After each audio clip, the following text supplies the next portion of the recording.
Assalamualaikum warahmatullahi wabarakatuh. Kisah malaikat yang mengabaikan Rasulullah terjadi saat Isra Mi'raj. Saat itu, Nabi menjemput perintah sholat. Ada 70.000 malaikat yang menyambut beliau. Namun ada satu yang mengabaikannya. Allah pun memberikan ganjaran kepada malaikat tersebut.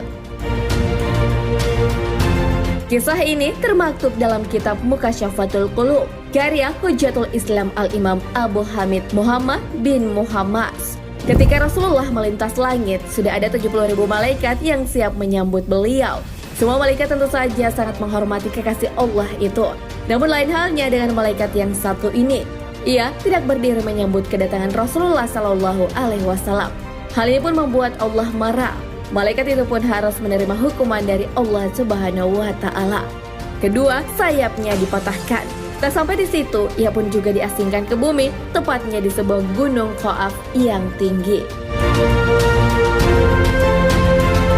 Di tempat pengasingan itu, malaikat tersebut pun menangis dan menyesali perbuatan yang ia telah lakukan. Rasulullah pun tahu kejadian ini berdasarkan informasi dari Jibril.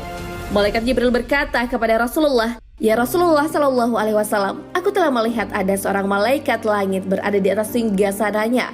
Di sekitar terdapat 70.000 malaikat berbaris melayaninya. Pada setiap hembusan nafasnya, Allah Subhanahu wa Ta'ala menciptakan darinya seorang malaikat. Dan sekarang ini kulihat malaikat itu berada di atas gunung Qaf dan sayapnya yang patah dan sedang menangis."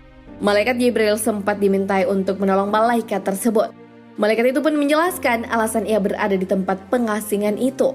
"Ketika aku berada di atas singgasana pada malam Mi'raj, lewatlah padaku Muhammad, kekasih Allah. Lalu aku tidak berdiri menyambutnya, dan Allah menghukumku dengan hukuman ini, serta menempatkanku di sini seperti yang kau lihat." Ia menjelaskan sambil terus menangis dan menyesali perbuatannya.